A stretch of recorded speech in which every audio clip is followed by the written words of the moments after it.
nestled beneath a slumbering pile of teeth and claws was... Fabled mirror! Oh, so you remember this part of the story? Well, dragons are my favorite. Do you want to tell this part? Yes! King Edward sent me, the greatest knight in all of Daventry, on a quest to return his stolen mirror. A gigantic, hulking beast of a dragon was the last thing in my way to... My way, too. Add a shinier hat to my collection.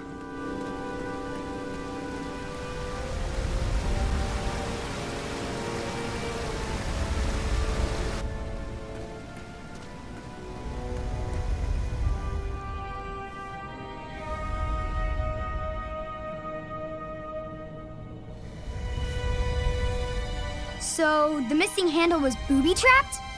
What did you do? Well, I used my cleverness to outsmart the trap.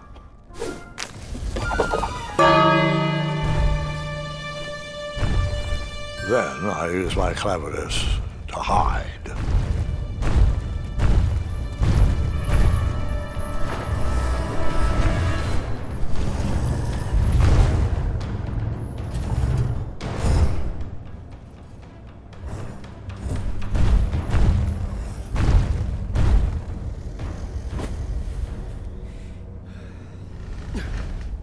Luckily, that half-blinded beast never noticed me in bed. A dragon's eye must be really hard to pierce with an arrow. At archery lessons, I can barely hit a hay bale. It is indeed a feat only for skilled archers. What did you use to fix the broken switch?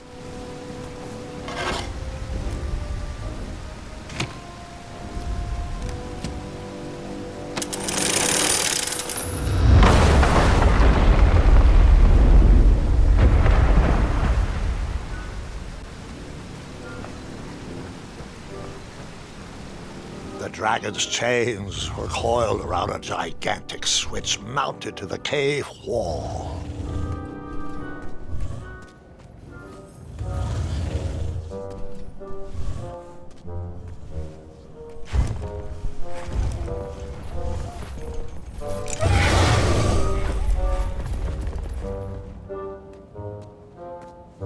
After he briefly basked in the sun, the narcoleptic dragon went back to snoring. I probably sleep all day too, if a mirror was my only friend.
Whoever designed this trap thought they were pretty clever, but I would probably find a way to hit that unreachable switch.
the mirror called out to me.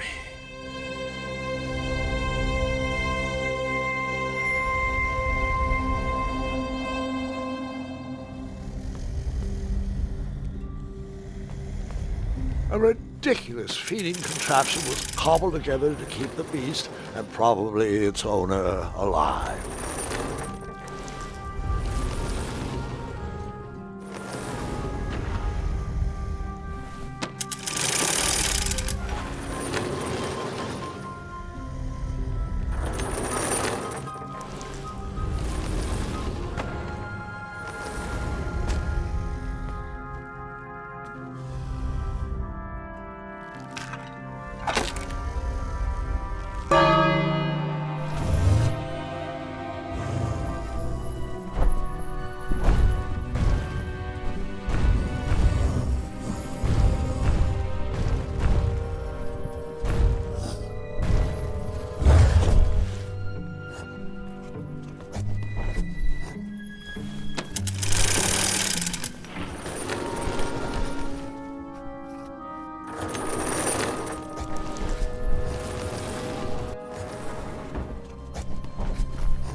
With the magic mirror safely in my possession, I dreamt of the Daventry I would be rewarded with, and the kingdom it could become.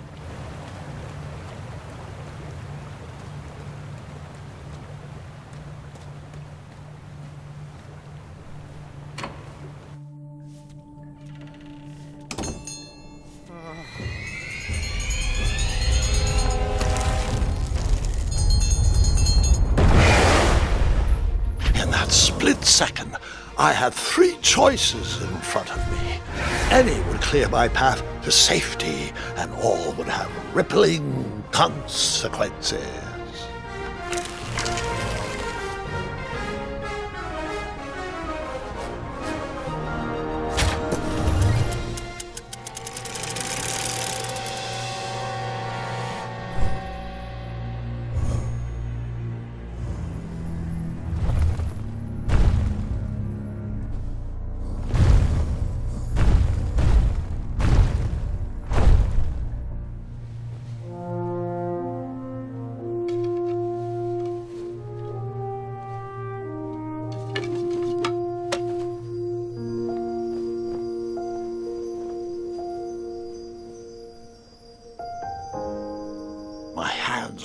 shaking and my arms could barely grip the rope, but with the last of my strength, I climbed out of the well and headed back to the castle.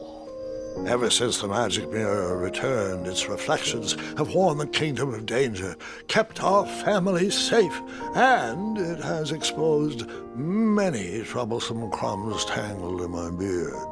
Yeah. King Edward was so proud that you returned his lost treasure that he made you king. Everyone knows that part. Now, can we get back to that dragon? Gwendolyn, there is so much more to my stories than dragons. I hope this old cap will be remembered for far more than the action tattered across its brim, sewn into the seams of many hidden adventures. All right, let's get back to the dragon. Tell me everything. Like, why did you set the dragon free even though he was trying to eat you? I set him free because, well, over the years I realized that the dragon was not the despicable, hideous beast Daventry had made him out to be. He was just a caged animal that was never shown any kindness. On that day, I forgave the dragon for his atrocious past. You have such a bizarre way of making friends, Grandpa. I guess I do, too. I'm known as Gwendolyn the Popular back home. But only to my stuffed bunnies. I've always found it best to pursue friends where I can, though they don't always feel the same about me. All right, you two. Grandpa needs to rest. Gwendolyn, it's way past your bedtime. Sleep well, Grandpa. I'll be back first thing in the morning. I don't need rest. I'm as spry as I've ever been, though I wouldn't mind a slice of magic fruit.